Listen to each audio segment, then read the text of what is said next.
Christmas morning at the Henderson house had always been a production. Not the warm, cozy kind you see in movies, but the orchestrated type where everyone knew their role and played it perfectly.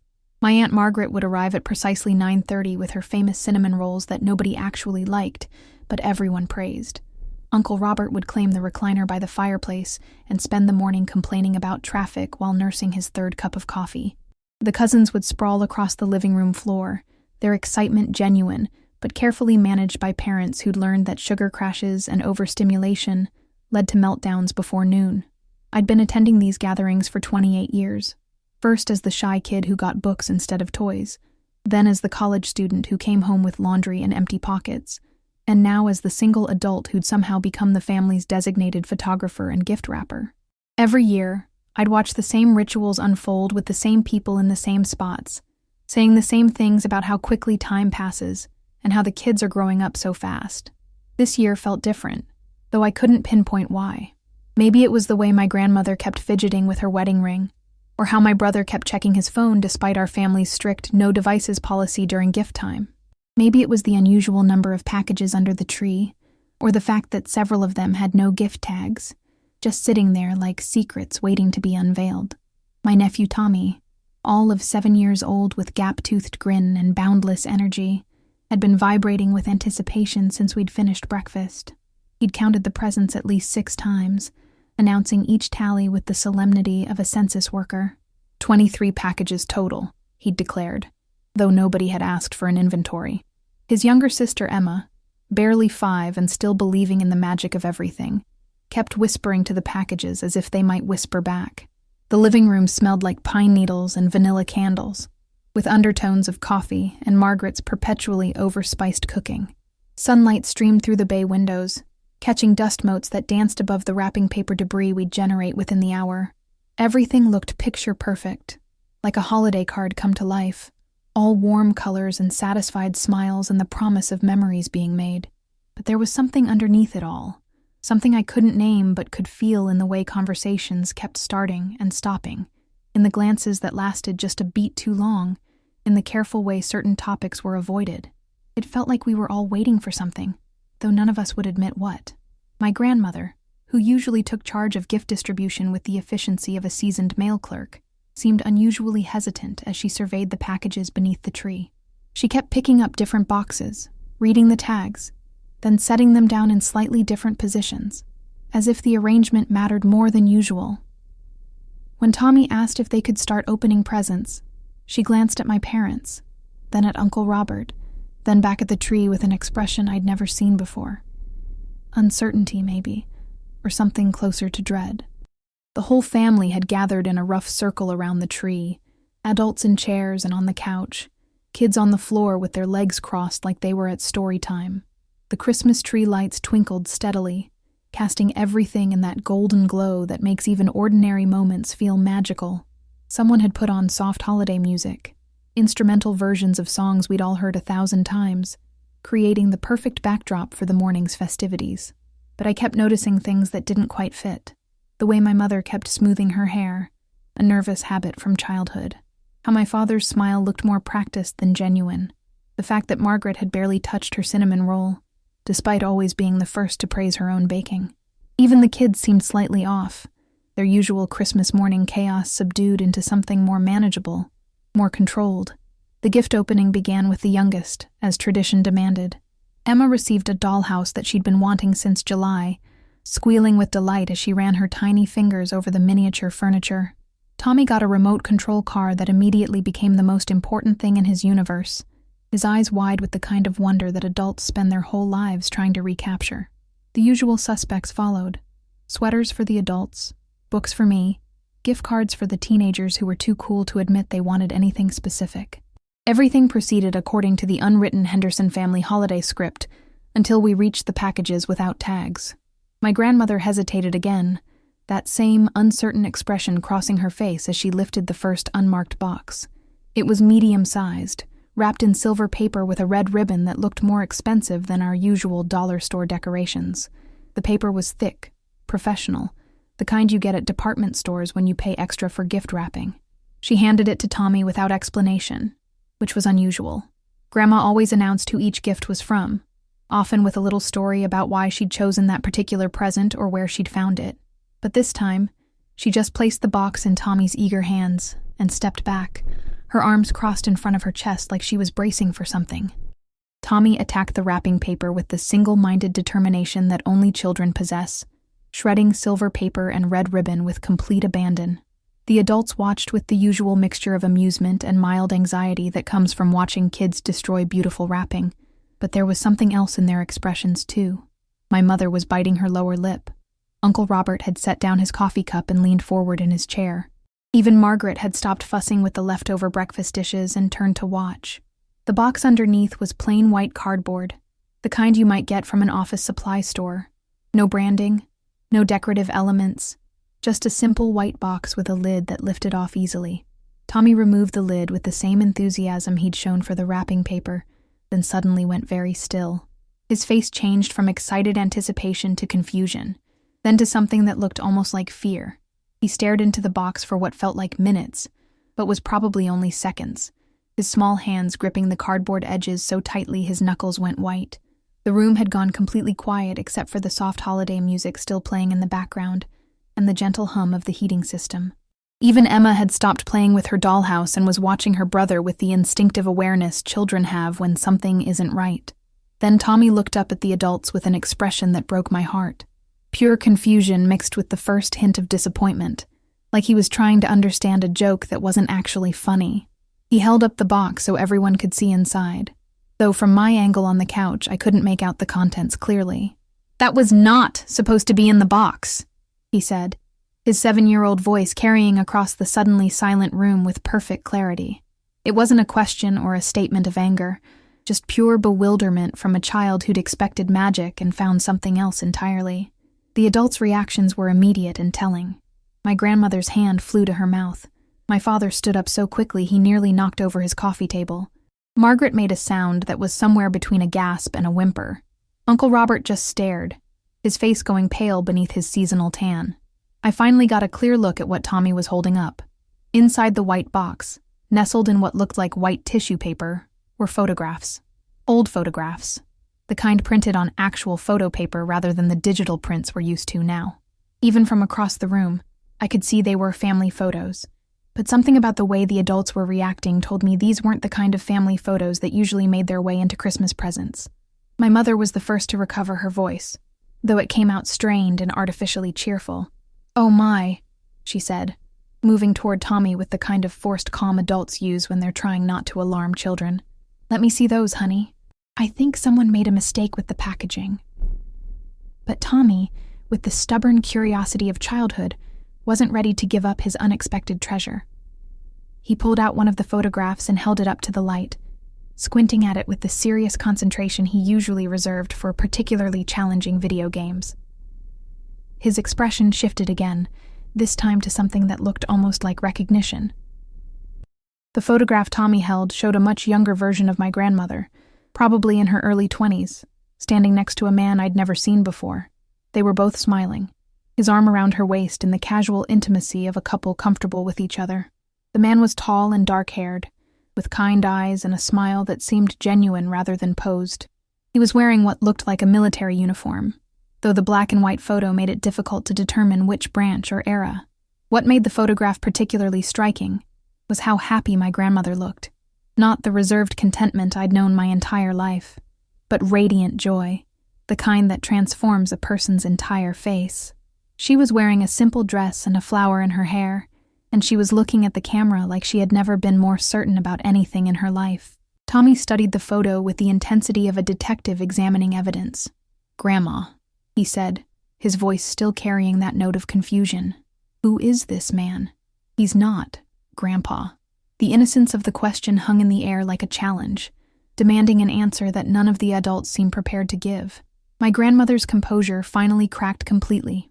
She sank into her chair like someone had cut her strings, her hands shaking as she reached for the photograph. "Give that to me, Tommy," she said, but her voice was so soft and broken that it sounded more like a plea than a command. "Those pictures, they weren't supposed to be in there. Someone made a terrible mistake." But Tommy, bless his 7-year-old heart, wasn't about to let go of the mystery that easily. He'd found more photographs in the box, and was spreading them out on the coffee table like he was laying out a puzzle. Each image told part of a story none of us had ever heard. The same man and my grandmother at what looked like a carnival, sharing cotton candy and laughing at something off camera. The two of them sitting on a park bench, her head on his shoulder, both of them looking peaceful and content. A picture of them dancing, his military uniform crisp and formal, her dress flowing around them like something from a fairy tale.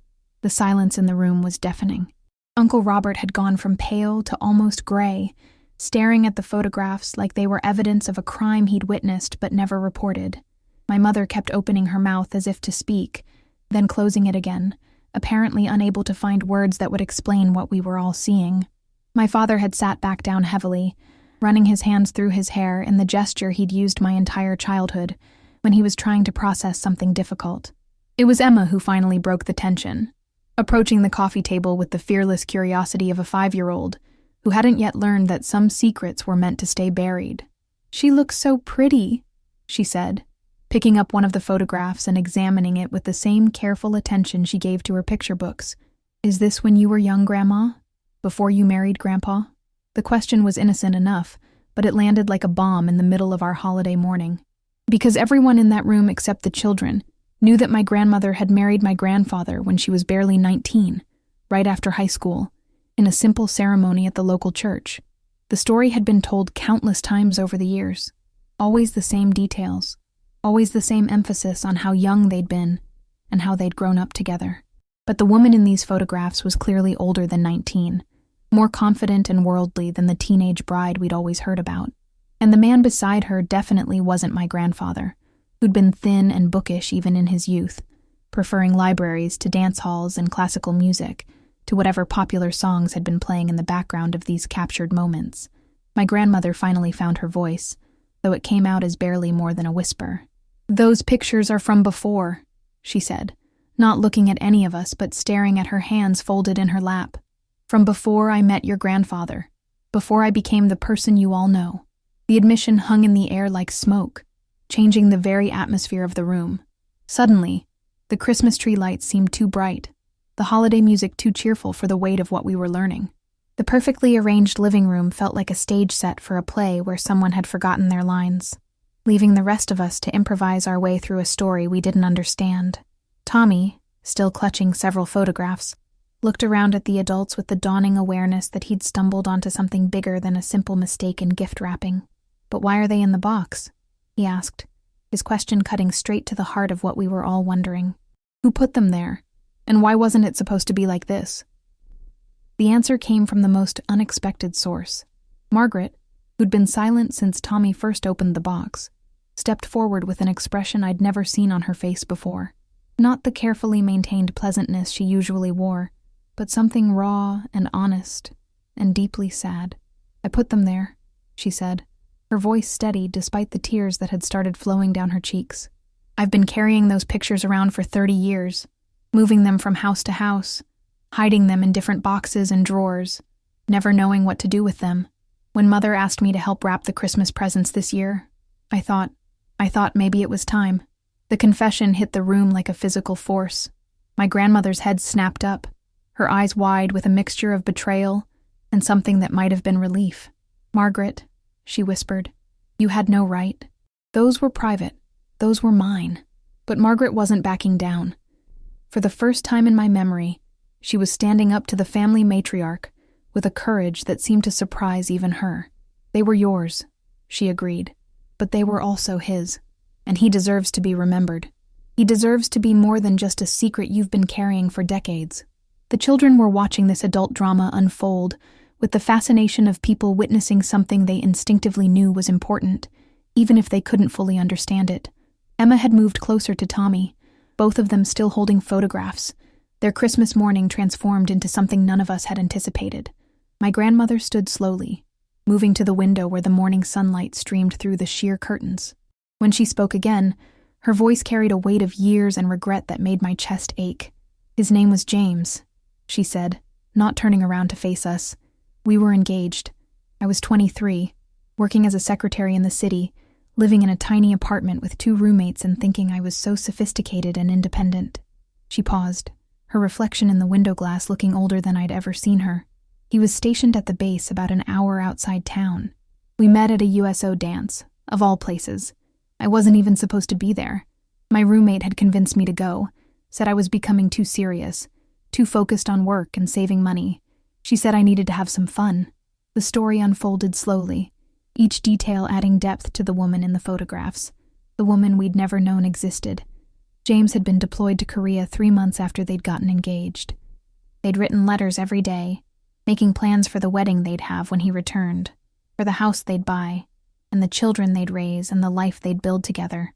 The telegram came on a Tuesday, my grandmother continued, her voice so soft we all had to strain to hear her. 3 weeks before he was supposed to come home. 3 weeks before our wedding. His commanding officer wrote to say he'd been killed in action, that he'd died bravely, that his sacrifice would not be forgotten. The room had gone completely still except for the sound of Margaret's quiet crying and the tick of the grandfather clock in the hallway. Even the children seemed to understand that they were hearing something sacred, something that deserved their respectful silence. I was destroyed, my grandmother said, finally turning to face us. Completely destroyed. I couldn't eat, couldn't sleep, couldn't imagine a future that didn't include him. My parents were worried I'd never recover, never move on, never have the normal life they wanted for me. She looked at each of us in turn, her eyes lingering on Tommy and Emma with an expression of infinite tenderness. So when your grandfather started courting me 6 months later, when he was patient and kind and clearly willing to love someone whose heart was still broken, my parents encouraged me to give him a chance. They said James wouldn't want me to spend my life mourning, that I deserved happiness and security, and children. The final pieces of the puzzle fell into place as she continued. I married your grandfather because he was good and decent, and because I thought I could learn to love him the way I'd loved James. And I did love him in my way. We built a good life together, raised good children, created the family you all belong to. But I never stopped loving James. And I never forgot what it felt like to be that young woman who thought the world was full of infinite possibilities. Tommy had been listening with the serious attention he usually reserved for his favorite movies, and now he held up one of the photographs again. So this is why you were sad sometimes? He asked, with the startling perceptiveness children sometimes display. When you would look out the window and get that faraway look. My grandmother smiled through her tears, the first genuine smile I'd seen from her all morning. Yes, sweetheart. Sometimes I was remembering him, remembering us, remembering the person I used to be, before life taught me to be more careful with my heart. The Christmas morning that had started with such familiar ritual had transformed into something none of us would ever forget. We spent the rest of the day looking at photographs and listening to stories we'd never heard, learning about a version of our grandmother who'd been adventurous and passionate and willing to risk everything for love. Margaret explained that she'd kept the photographs all these years because she'd been there when the telegram arrived, had seen her sister's heart break, and couldn't bear to let James disappear completely from the world.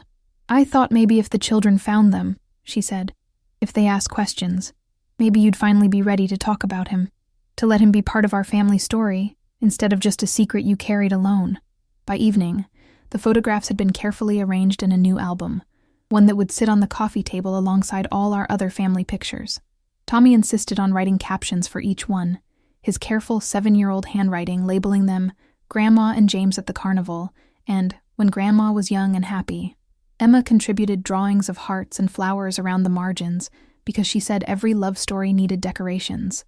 As we cleaned up the wrapping paper and put the other gifts away, I realized that Tommy's innocent outburst had given us something more valuable than any present under the tree.